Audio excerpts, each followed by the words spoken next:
Please state your name. Spencer Kimura. Good afternoon, Council.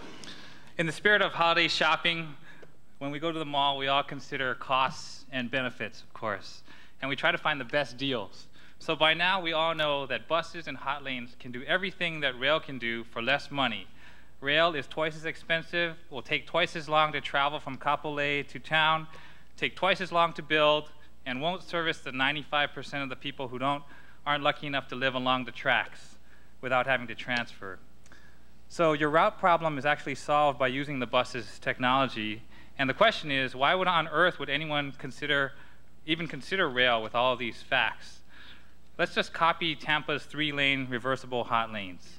The $4 billion price tag for rail equates to about $5,000 for every man, woman, and child in the state of Hawaii, or $20,000 for a family of 4, just to build it, let alone maintain it. So think of the children who came in the City Council this morning. Is it fair to tax them all of this and just to build this train and maintain something that they might never use? Thank you. A fixed guideway system will be ineffective and inefficient, but it will not be inexpensive. There are better, cheaper alternatives still on the table, some of which may not have been considered. The guideway will not work because it will not get the ridership necessary to be cost-effective, especially if it goes all the way to Waianae. Good afternoon. My name is Tioni Black. I just would like to state that I'm opposed to rail because I believe that looking at the statistics nationwide, it really doesn't take cars off the road. Most people that support rail seem to think that it is going to relieve traffic, that everyone else is going to jump on the train so that they can ride a comfortable freeway in their own automobile. And I think we all know that's not the case. Rail is by far the least desirable. It costs more while giving us the least. I shall repeat again, we are not the mainland. We are a unique place, a very fragile island, both economically and environmentally. We do not have the population density along the affected corridor. We do not have the geographic configurations. We do not have the lifestyles, nor the tax base to support a 6 billion rail system. Not only the natural disasters such as earthquakes and tsunamis that we are vulnerable to, but the slightest economic change of wind would reduce and wipe out the financial base, the excise tax on which the House of Cards is built.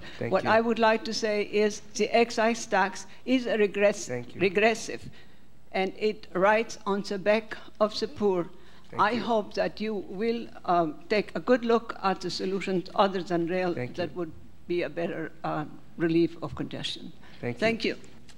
Aloha, Council members. My name is Zachary Thielen, and I'm a senior at UH Manoa, and I came here today to speak out against rail and Bill 79. Right now, at a time when our sewer systems are bursting at their joints and our existing roads are crumbling and the homeless population is growing, it is imprudent to commit billions of dollars of taxpayer money towards a system that will not alleviate traffic.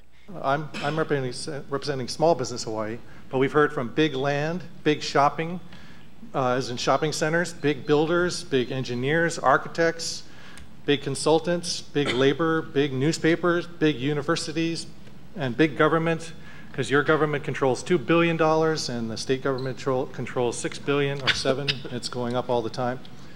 What about the small business person? The small business person is by far the most, who creates most of the jobs in our state and our country, and is the least able to afford this tremendous tax increase, regressive tax increase, and the state legislature wanted to even make it higher by having a 1% increase, which is a 25% increase in the excise tax. Small businesses are going to move away as they have in the past, or they're going to go out of business, or they are going to do things that are going to be as a result of this terrible burden on them. Also, I wanted to mention, as a private citizen, I read the Honolulu Advertiser editorial by Mr. Martin Stone, the Director of Planning in the Tampa Elevated Lanes, and he said he was astonished. I'm going to read a quote from him. As a professional responsible for planning Tampa's Elevated Reversible Express Lanes project, I am astonished that a Hawaii public official, and he's talking about the chief planner of Honolulu, would intentionally misrepresent the facts associated with the cost and operation of our project. Cost and operation. The cost has been said here at $2.6 billion. The operation, I think that it's been underreported on how many people will transit on that. And he said that a similar hot lane project might provide true congestion relief for Honolulu at an affordable price. Virtually every statement about our project was either false or used partial information that could lead to a false conclusion. The worst of these representations are associated with the cost of our project, the traffic and revenue performance of our express lanes, and the professional competency of our staff to determine the cost of duplicating our project in other locations. The biggest misrepresentation of all, however, is the claim by your chief planner and his colleagues that our elevated project was the model for the managed lane alternative being discussed as used as a comparison for the fixed rail system here in Honolulu. It is false to say that elevated managed lanes in your transit alternatives analysis is similar to our elevated express lanes. So I believe that we need to clear up that misrepresentation. We need a true choice between the alternatives. I thank you, council members, for sitting in those chairs and making this decision. Mahalo to all of you. I know it's a tough decision to make, but please do it on all of the facts, and please do it with a plan that will not burden our taxpayers as much as this proposal. Thank Mahalo. you. Aloha.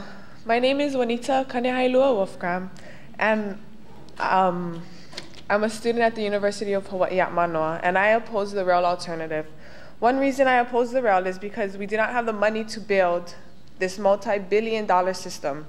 The tax is supposed to increase in a couple of weeks. It seems like a small increase, but I know it will add up over time. My husband and I want to buy a house one day, but we know that the price to live in Hawaii is really high. We can't even afford to buy a house on his own salary. We struggle to pay rent, utility bills, gas, childcare, and now we need to pay for something that we will never use. Why are we spending so much money on something that will not relieve congestion? I am a native Hawaiian born here and raised on Oahu. As a native Hawaiian, I do not support the idea of having a rail system here. We are living in Hawaii. We are tiny compared to the mainland, and we are not the mainland. The rail will take away the beauty of Oahu. I wholeheartedly agree with the previous speakers that the express bus system is a better solution to relieving congestion for Leeward residents. Mahalo. Question, members? Well, happy holidays. I'm Les Among with the Waikiki Neighborhood Board. I testified before at the last hearing, and I wanted to talk about the fixed guideway bus system as being another option instead of the rail transit system, being that the bus service and the bus is an option that has been overlooked for a long time with the city and county and is in bad need of repair. And to me, would be the best option to help the people in Ewa Beach, Kapolei, and the Waianae district. People complain about not having a mass transit system. We have a mass transit system. It's the bus, but we have not maintained the bus, and city and county never made it a real top priority to maintain the bus system. I truly believe that if we lay this tax burden on the people of Hawaii, that in the light of everything going up, gas, electricity, housing, and all of the bills that are happening now as far as the high cost of living in Hawaii, that we're only adding a burden to the people of Hawaii. And we should choose an already mass transit system that's in place and fix it. That would be the responsible thing for council members to do. Thank you. Any questions from, yes, Councilmember Cachola. Why is it that you said that the city doesn't have the priority to maintain the bus system? Because in my district of Waikiki, council member, the city took away 2 buses. And that is not the answer for the residents in my district to alleviate traffic congestion.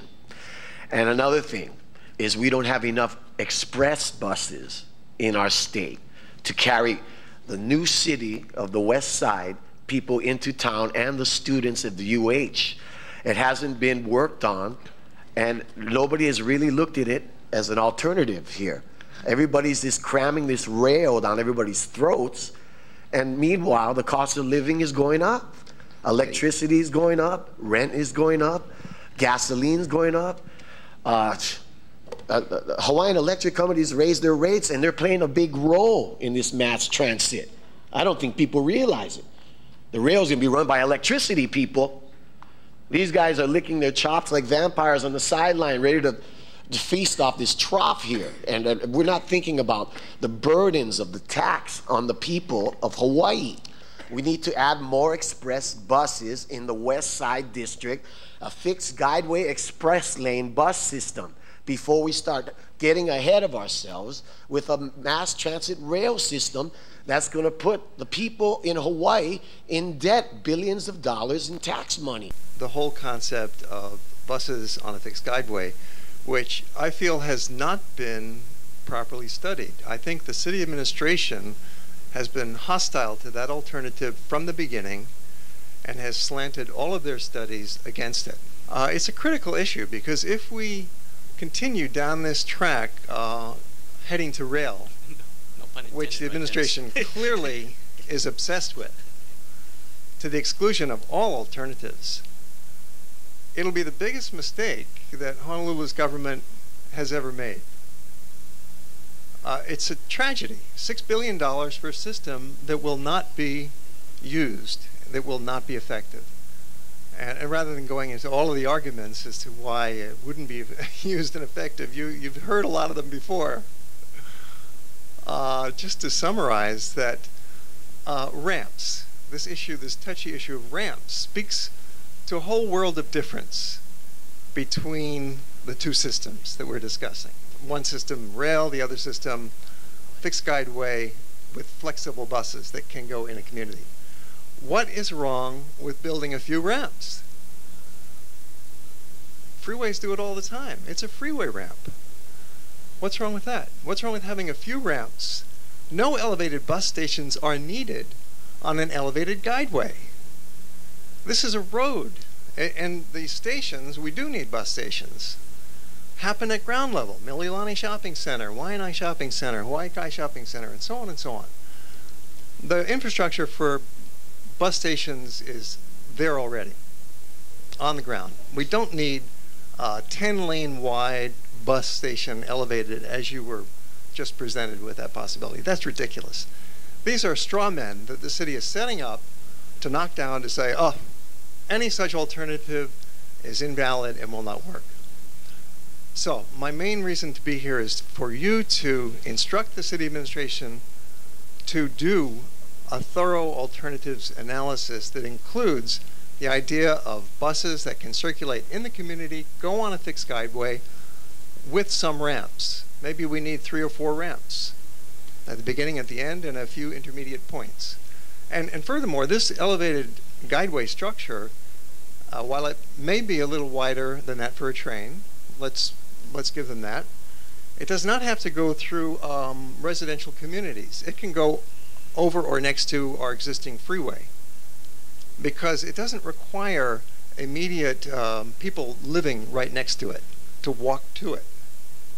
It can be in our existing transit corridor and therefore much less obtrusive than elevated rail would be.